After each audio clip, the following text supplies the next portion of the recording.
இரட்சகராகிய இயேசு கிறிஸ்துவின் நாமத்தினாலே உங்களுக்கு என்னுடைய அன்பின் வாழ்த்துக்கள். இன்றைய நாள் தியானத்துக்காக தெரிந்து கொள்ளப்பட்ட வேத வசனம் சங்கீதங்களின் புஸ்தகம் 17வது சங்கீதம் 8வது வசனம். கண்மணியைப் போல என்னை காத்தருளும் என்று தாவீது ராஜா தேவனை நோக்கி விண்ணப்பிக்கிறான். கண்மணியைப் போல, உம்முடைய கண்ணின் மணியைப் போல என்னை காத்தருளும் ஆண்டவரே என்று. கண்ணுக்கு இமைதான் காவல், கண்ணை இமை காப்பது போல என்று பழமொழி உண்டு. நம்முடைய விரலை கொண்டே நம்முடைய கண்ணை தொட முயற்சித்தாலும் உடனடியாக நம்முடைய கண் இமைகள் மூடி நம்முடைய கண்களை பாதுகாக்கும். ஈவன் ஒரு முடி பட்டாக்க கூட, ஒரு தூசு பட்டாக்க கூட உடனடியாக இமைகள் மூடி நம்முடைய கண்களை பாதுகாப்பது போல தேவன் நமக்கு பாதுகாவலாக, நம்மை பாதுகாக்கிறவராக இருக்கிறார்.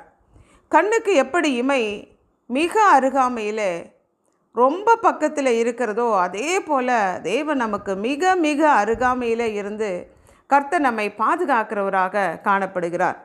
உபாகமம் 32வது அதிகாரத்தில் மோசே தேவ ஜனங்கள் எல்லாரும் சேர்ந்து பாடும்படியாக ஒரு பாடல் எழுதி அந்த பாடலை எல்லாரும் பாடும்படியாக சொல்லி அவர்களுக்கு சொல்லி கொடுத்தபோது, கர்த்தருடைய ஜனமே அவருடைய பங்கு, யாக்கோபு அவருடைய சுதந்திர வீதம் என்று சொல்லி யாக்கோபையும் யாக்கோபின் சந்ததியாரையும் தேவன் ஆசீர்வதிக்கும் விதமாக இங்கே யாக்கோபை குறித்து ஆண்டவர் சொல்லுகிறார்.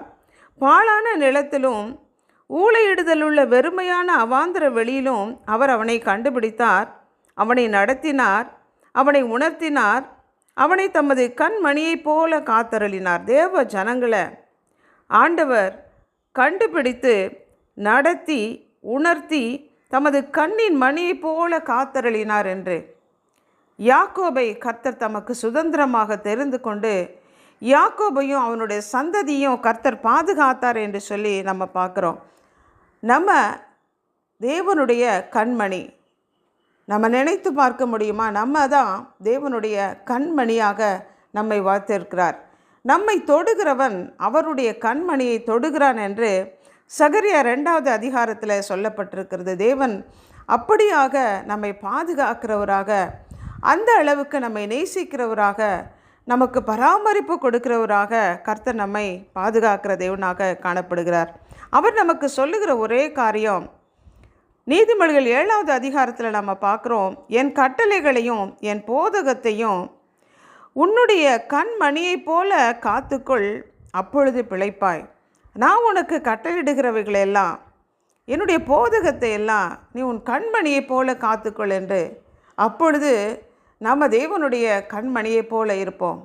அவருடைய இரத்தத்தினாலே கழுவப்பட்ட தேவனுடைய பிள்ளைகள் ஒவ்வொருவரும் அவருடைய போதகத்தையும் கட்டளைகளையும் கை கொண்டு நடக்கும்போது, அவைகளை கண்மணியைப் போல நாம் காத்து நடக்கும்போது கர்த்தர் நம்மை அவருடைய கண்மணியாக வைத்து நம்மை பாதுகாக்கிறவராக காணப்படுகிறார். அன்புள்ள ஆண்டவரே, தாவீது ஜெபித்தது போல நாங்களும் ஜெபிக்கிறோம். எங்களையும் உம்முடைய கண்மணியை போல பாதுகாத்தருளும்படிக்காக ஜெபிக்கிறோம். எங்களை தொடுகிறவன் உம்முடைய கண்மணியை தொடுகிறான் என்று சொல்லப்பட்டிருக்கிறதப்பா.